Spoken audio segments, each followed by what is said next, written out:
Hello summoners, and welcome to the Mobalytics Kai'Sa Tips and Tricks video guide.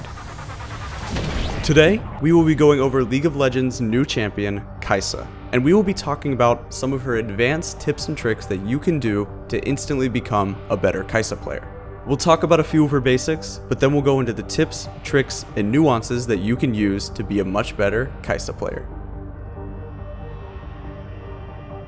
Her passive has two main components. Firstly is the plasma. Basically, basic attacks will apply a ramping 5-hit passive. However, there is something really cool that you can do with this.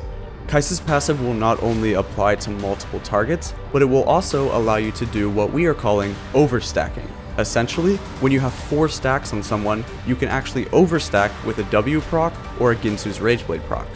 You can use this to your advantage during the laning phase by getting somebody up to 4 stacks, hitting them with a W, applying your passive, and then getting yourself another stack to start stacking again.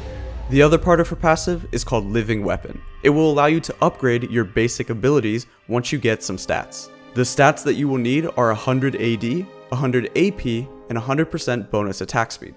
However, this is tricky, because you can only get these stats to contribute towards your Living Weapon from your scaling base stats on Kai'Sa and from your item base stats.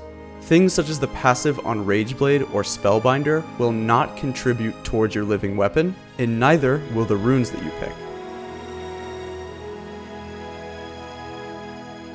This ability will fire 6 missiles towards your enemy. It will check for targets once, and then it will evenly split the 6 missiles, meaning that if you are near 3 targets, 2 missiles will go to each, no matter the distance. They just have to be within the range of your Q. As Kai'Sa, you can do whatever you want during your Q. You are not locked out of using auto attacks, other spells, or even flashing.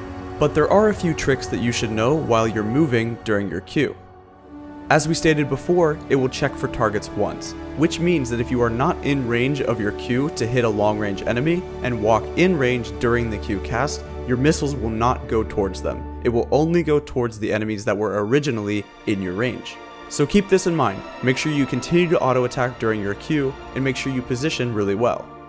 Kai'Sa's W actually has a very high total AD and total AP ratio, which means that in lane at level 1 and even with only 1 point in the ability, it does a lot of damage, well over 100. It does have a long cooldown, but it also has a long range, so you should use this to poke out your enemies. Her W can also be redirected with flash, much like a Lee Sin kick flash.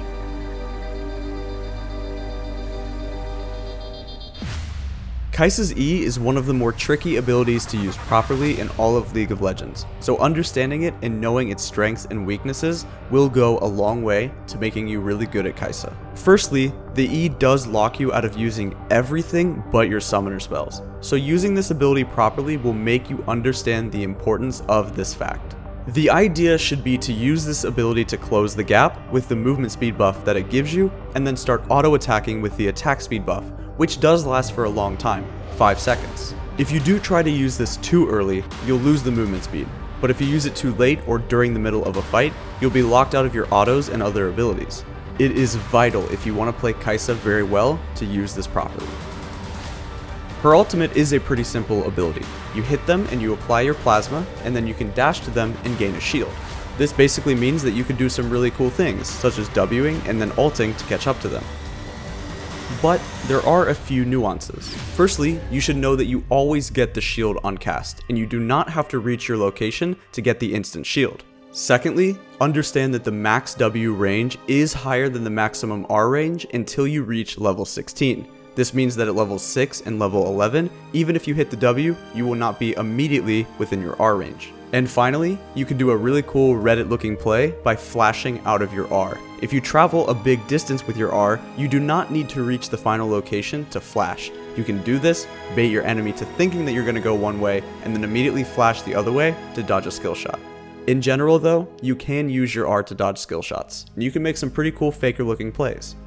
Now that we've told you all this information, it's up to you. Make sure you leave a comment down below what you think are some cool tricks with Kai'Sa, and let us know what you think of this champion overall, because we think she's pretty cool. So once she hits live, get out there, go give her a try, and thanks for watching.